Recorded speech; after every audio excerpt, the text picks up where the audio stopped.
তাদের মেন কাজ হচ্ছে এই মৌলবাদী সাম্রাজ্য গঠন করা। আসল উদ্দেশ্য হচ্ছে অলিকে তাড়ানো। না না, চায়নার হাত নেই, ভারতের অনেক জায়গা নেপালের ম্যাপে ঢুকিয়ে দেওয়া হয়েছে। $0.5 মিলিয়ন ইন্ডিয়া সেভ। অনেক চেষ্টা করেছিল একটা ভারত পাকিস্তানের সঙ্গে যুদ্ধ লাগিয়ে দেওয়ার।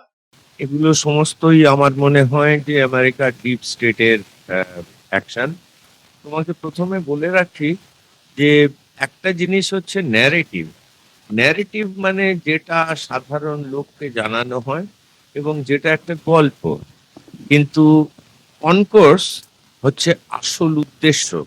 বাংলাদেশের ক্ষেত্রে সেরকম ন্যারেটিভটা ছিল যে স্টুডেন্ট আন্দোলন এবং স্বাধীনতা সংগ্রামের যে রিজার্ভেশন ছিল চাকরিতে, সেইটা বন্ধ করার। শেখ হাসিনা দুটোই মেনে নিয়েছিল এবং রিজার্ভেশন তুলে দিয়েছিল, কিন্তু এটা হচ্ছে ন্যারেটিভ। কিন্তু মেন কনকোর্স যখন শেখ হাসিনাকে বাধ্য করা হলো দেশ ত্যাগ করার জন্য, তখন এই স্টুডেন্ট আন্দোলনটা সেকেন্ডারি হয়ে গেল। সেকেন্ডারি নয়, ওটা উঠে গেল। তাদের মেন কাজ হচ্ছে এই মৌলবাদী সাম্রাজ্য গঠন করা এবং ভারতের অ্যান্টি ইন্ডিয়া একখানা সরকার গঠন করা, এবং সেন্ট মার্টিন আইল্যান্ডকে, যেটা শেখ হাসিনা দিতে বারণ করেছিল আমেরিকাকে, সেইটা ইউনিস এসে প্রথমেই স্বাক্ষর করেন। সেন্ট মার্টিনকে 99 বছরের লোন দেন আমেরিকাকে।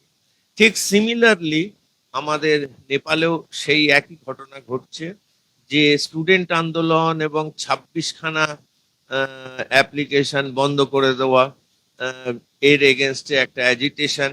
কিন্তু সেই অ্যাজিটেশনটা হচ্ছে ন্যারেটিভ, মানে সেটা গল্প কথা বিশ্বকে দেখানোর জন্য। আসল উদ্দেশ্য হচ্ছে অলিকে তাড়ানো এবং একটা অ্যান্টি ইন্ডিয়া ফিলিংস এনে সেখানে একজন অ্যান্টি ইন্ডিয়া লোককে বসিয়ে আহ, আমাদের আহ, নেপালের সরকার চালানো, যাতে ভারতের উন্নতি না হয় এবং ভারতের চারদিকেই একটা অ্যান্টি ইন্ডিয়া গভর্নমেন্ট তৈরি করা যায়। সেটা আমরা দেখেছি বাংলাদেশে, পাকিস্তানে তো আছেই, শ্রীলঙ্কাতেও ছিল, মালদ্বীপে মুইজি এসেছিলেন anti India, Bharat out, India out, এই স্লোগান দিয়ে। সেগুলো পরে অবশ্য চেঞ্জ হয়েছে। এখন নেপালকে আমরা সেই দিক দিয়ে আহ, যাচ্ছে, আমরা সেইটা দেখতে পাই। আমার মনে হয় যে ওখানে আজকে কালকের মধ্যেই একটা অ্যান্টি ইন্ডিয়া ফিলিং এই জর্জ সোরসের টিম বা ডিপ স্টেট যেটাকে আমরা বলি, সেখানে আহ, আসবে। না না, চায়নার হাত নেই, কারণ ওলি তো নিজেই কমিউনিস্ট ছিল এবং চায়নার প্রচুর ডেভেলপমেন্ট খরচ দিচ্ছিল নেপালে। আমি ইদানিং জাস্ট এপ্রিল মে মাসে অন্নপূর্ণা বেস ক্যাম্পের একখানা হাইকে গিয়েছিলাম। 4-5 মাস আগেই আমি নেপাল ঘুরে এসেছি এবং সেখানে সবকিছুই চাইনিজ ছিল। সুতরাং চায়নার হাত আমার আহ, উপস্থিত মনে হচ্ছে না। এবং anti China also and anti India, এটাকেই আমরা বেশি করে আমার মনে হচ্ছে। কারণ ওলি ইটসেলফ ফ্রম কমিউনিস্ট পার্টি এবং ও নানা রকম স্টেপ নিয়েছে। ভারতের অনেক জায়গা নেপালের ম্যাপে ঢুকিয়ে দেওয়া হয়েছে। সেই ঘটনাগুলো আমরা জানি। সুতরাং আমার মনে হয় না এটা চায়নার কোনো যোগ সাজগ আছে। Bharat already fourth economy in the world, এবং সেই জিনিসটা ভারতের ইন্ডিপেন্ডেন্ট থিঙ্কিং, যেটা আমাদের বিদেশ মন্ত্রী জয়শঙ্কর বলেছেন যে India will take decision on India's interest, not the world's interest. এবং তিনি বলেছেন যে তেল কেনার ব্যাপারে, যে আমরা কখন কিনবো, আমরা কোথা থেকে কিনবো, যেখানে সস্তায় তেল পাওয়া যাবে আমরা সেখান থেকেই কিনবো। এবং তুমি জেনে আশ্চর্য হবে, আগে ব্রেন্ট অয়েলের প্রাইস থেকে $1 করে পার ব্যারেল সস্তা দিচ্ছিল রাশিয়া ইন্ডিয়াকে। এখন এই এসসিও কনফারেন্স হয়ে যাওয়ার পর সরি 1 সেপ্টেম্বর থেকে 7 সেপ্টেম্বর পর্যন্ত 2.1 বিলিয়ন ব্যারেল ইন্ডিয়া তেল কিনেছে রাশিয়া থেকে, এবং এটা $3 to $4 পার ব্যারেল কম হয়েছে। 2.1 মিলিয়ন যদি $3-4 সস্তা হয়, তার মানে $8.5 মিলিয়ন ইন্ডিয়া সেভ। সুতরাং আহ, আমেরিকার এগেনস্টে ওই 50% ট্যারিফের যে লস ইন্ডিয়া এক্সপেক্ট করছিল, সেটা সম্পূর্ণভাবে নালিফাইড হয়ে যাচ্ছে, অন্তত বেশ কিছুটা নালিফাইড হয়ে যাচ্ছে। জয়শঙ্কর আবার বলেছেন যে এই যে রাশিয়ান থেকে আমরা তেল নিচ্ছি, এটা ইন্ডিয়াতে পরিশোধিত হয়ে আবার এটা ইউরোপে বিক্রি করা হচ্ছে।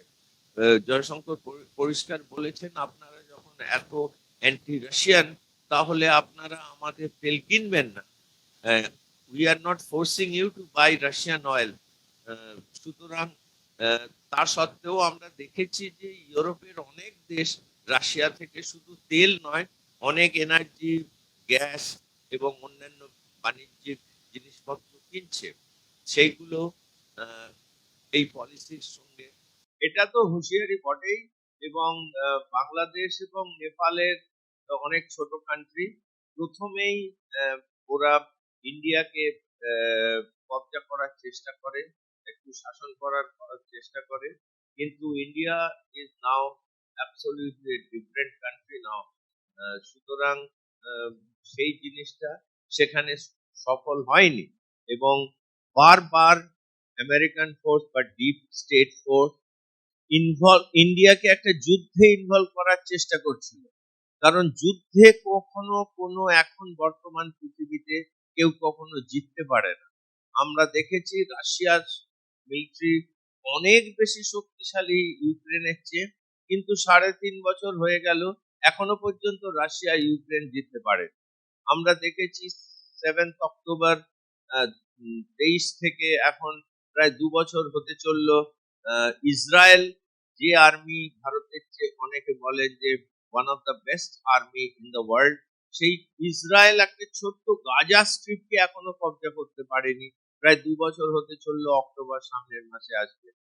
তো সেই জন্যে আমরা, আমেরিকা অনেক চেষ্টা করেছিল একটা ভারত পাকিস্তানের সঙ্গে যুদ্ধ লাগিয়ে দেওয়ার, এবং এই যুদ্ধ লাগালেই প্রথমেই ইউনাইটেড নেশনস থেকে বা American Western Union, Western countries will impose sanction on India. রাশিয়াতে স্যাংশন লাগানোর পরেও রাশিয়া সার্ভাইভ, বিকজ রাশিয়ার কাছে তেল আছে।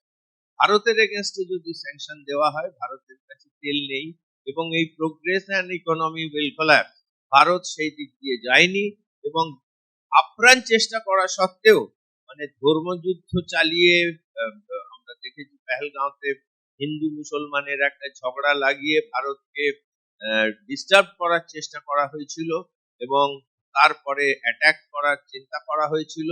কিন্তু সেই অ্যাটাক ভারতের সরকার এবং মোদী সরকার খুব চমৎকার ভাবে ট্যাকেল করেছেন। আমাদের রিপোর্টে দেখা গেছে অপারেশন সিঁদুর 7 তারিখে, 7ই মে, 1:05 থেকে রাত্রির 1:30, 25 মিনিটের মধ্যে আমাদের যুদ্ধ শেষ। আমরা 9খানা টেরোরিস্ট ক্যাম্পে অ্যাটাক করেছি, আমরা 13খানা এয়ারপোর্টে অ্যাটাক করেছি, টোটাল 22খানা অ্যাটাক হয়েছে। সবচেয়ে হাস্যকর ব্যাপার হলো যে পাকিস্তান যখন অ্যানাউন্স করেছে, তখন তারা বলছে ইন্ডিয়া 29টা জায়গাতে অ্যাটাক করেছে। আহ, এটা খুব আশ্চর্যের ব্যাপার, কারণ কেউ যখন তার ক্ষয়ক্ষতির এক্সপ্লেনেশন দেয়, তখন সব সময় কম করে দেয়। হুম, কিন্তু এখানে দেখা যাচ্ছে পাকিস্তান আহ, বাড়িয়ে বলছে 7খানা জায়গা তাদের বেশি অ্যাটাক করা হয়েছিল। ইন্ডিয়াকে যুদ্ধে, জবরদস্তি যুদ্ধে একটা ইনভলভ করার চেষ্টা ইন্ডিয়া সরকার ব্যর্থ